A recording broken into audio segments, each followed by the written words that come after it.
Welcome back dito sa channel natin. Magbibigay tayo ng latest updates sa iba't ibang mga bagong malls dito sa Metro Manila. Andito tayo ngayon sa Gateway Mall 2 sa Araneta City, Cubao. Diretso tayo dito sa taas, tingnan natin ang latest na development sa mall na ito.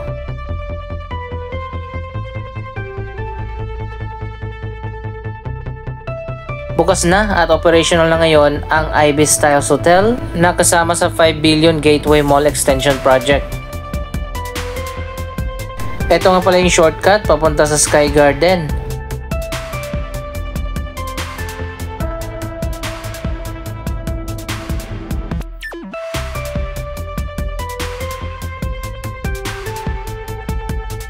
Ito ang tinatawag na sensory garden at meron din dito mga sitting areas.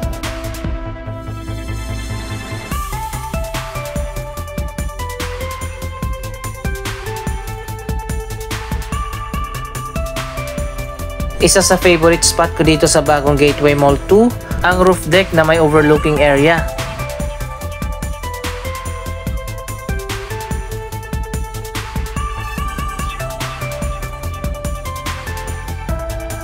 Hala, ano nangyari dito sa isa pang open garden sa baba? Mukhang babaguhin yung design, binakbak yung mga sitting area, at yung landscaping, pati na yung water features.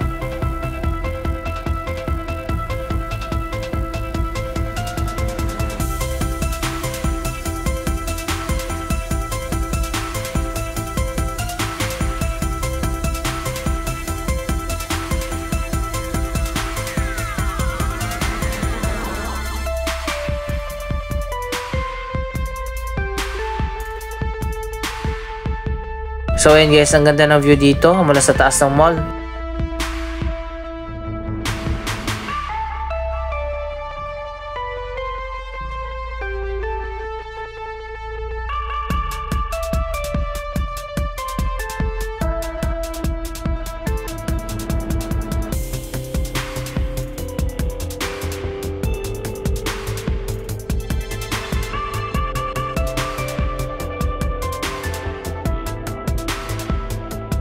Malapit lang dito sa bagong Gateway Mall 2 ang isa pang bagong mall dito sa Cubao.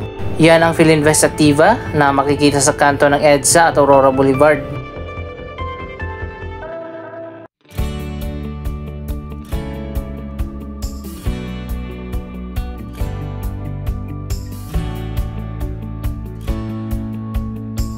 Sa ngayon ongoing pa na ginagawa ang project na yan na magkakaroon ng 5-story mall, hotel, residential condominium at office building.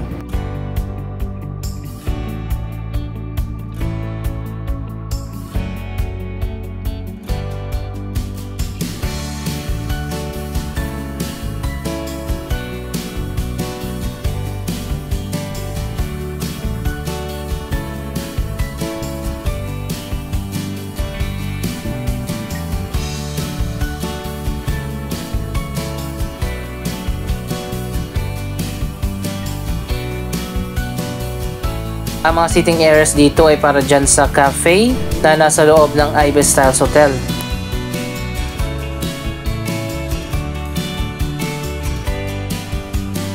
Ano kayang nangyari dito sa bagong open park? Malapit na itong matapos pero binakbak at binago yung design.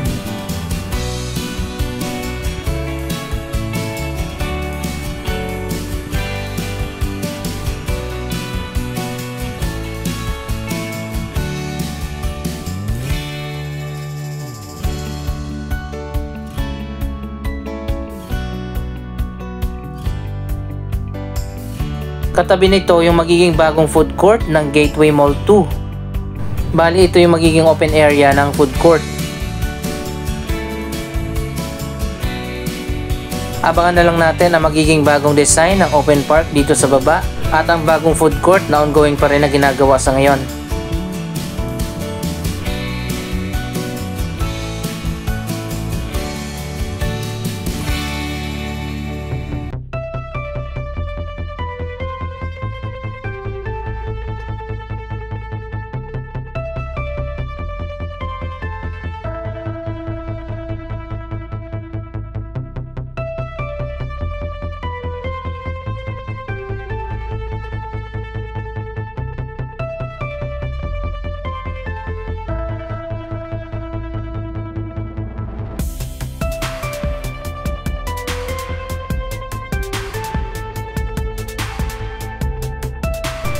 Andito rin sa taas ng mall ang Sagrada Familia Church.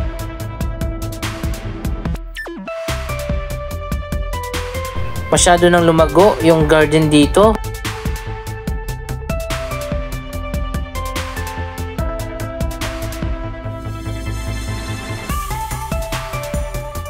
Ito na yung bagong Ibis Styles Hotel na connected din dito sa mall.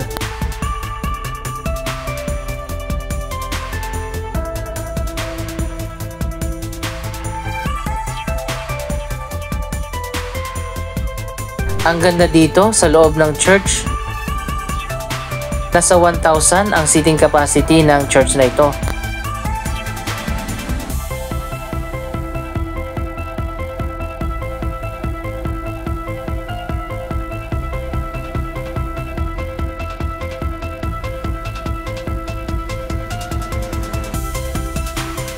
Balik tayo sa loob ng mall. Tingnan natin ang mga latest na mga bagong stores at mga restaurant na nagbukas.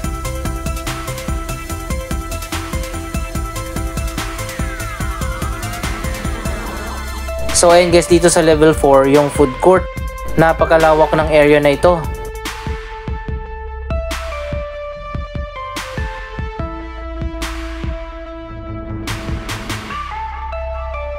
Nasa 150 ang food outlets na magbubukas dito.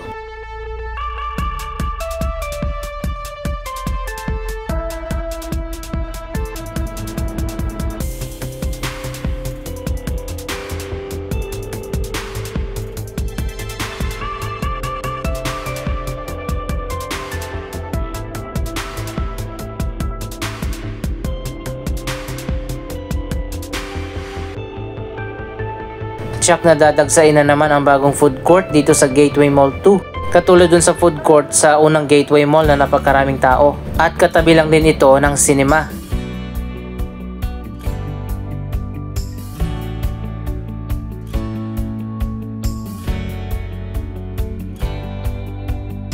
Dito naman yung snack area ng cinema at dito sa kabila ang tickets.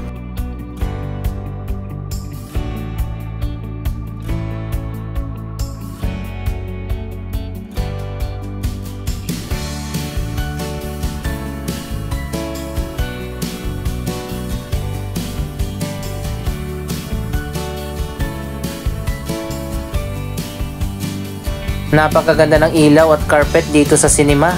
18 pala ang bagong cinema dito.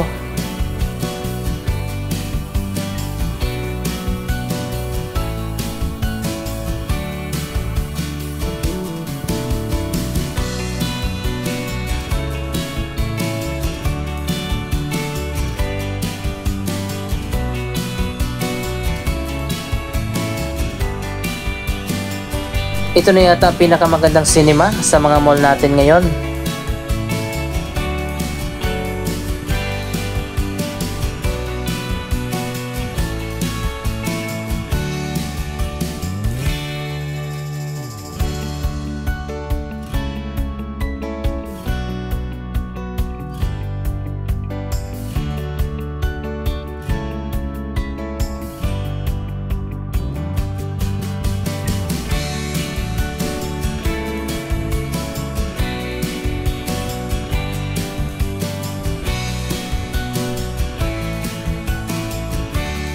Siguro lahat ng mga international films pati na mga local films kayang i-accommodate dito. Sa dami ba naman ng mga bagong cinema?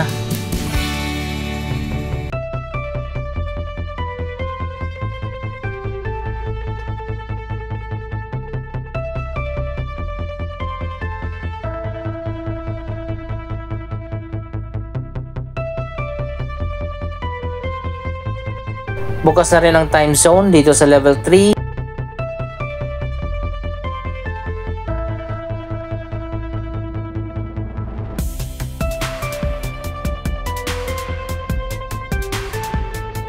Dito naman sa level 2, marami nang nagbukas sa mga bagong restaurant at mga stores.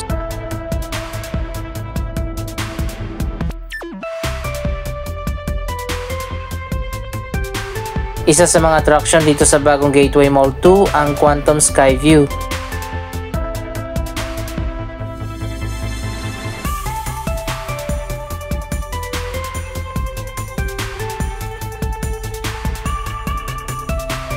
Ito naman ang palengke. Makakabili ka dito ng mga fresh fruits at products mula sa iba't ibang bahagi ng bansa at meron din ditong iba't ibang mga resto.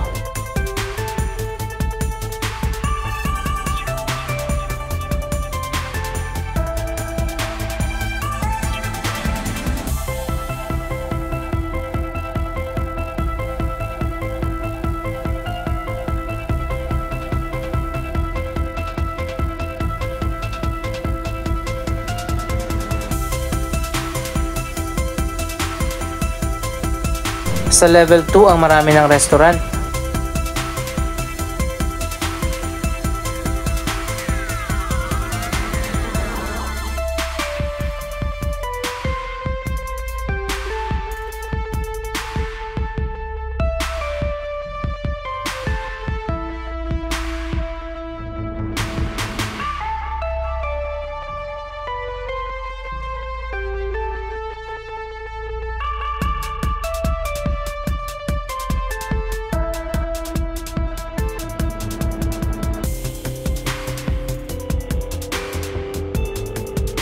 Ito naman ang activity area ng mall kung saan ginaganap ang mga mall shows at iba pang mga events.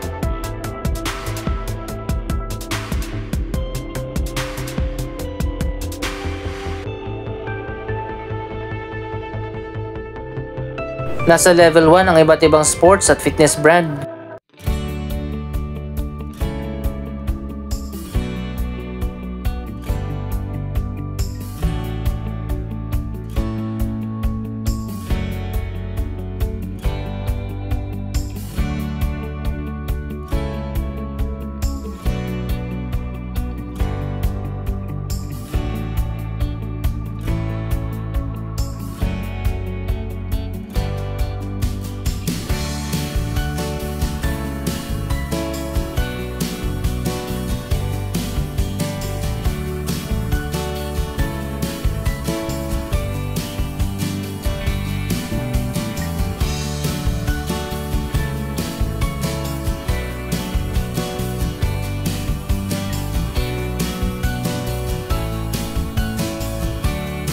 Dito sa ground floor, ang iba't ibang mga restaurant at mga cafe.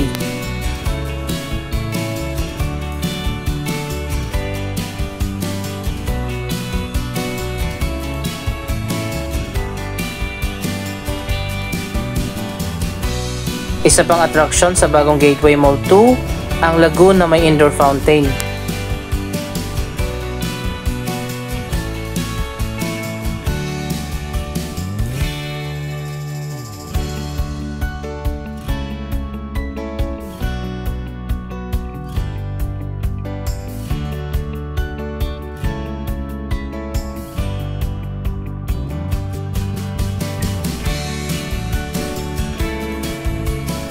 Ito naman ang Red Gate, isa sa mga bagong entrance papasok sa Araneta Coliseum na connected na rin sa mall. Mas marami pa mga restaurant dito.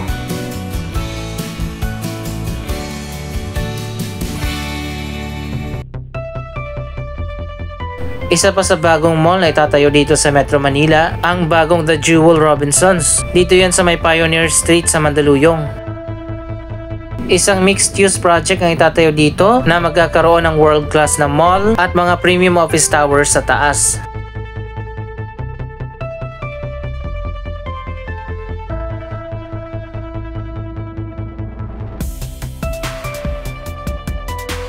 Ito yung dating Robinsons Forum na papalitan ng mas bago at mas modern na project.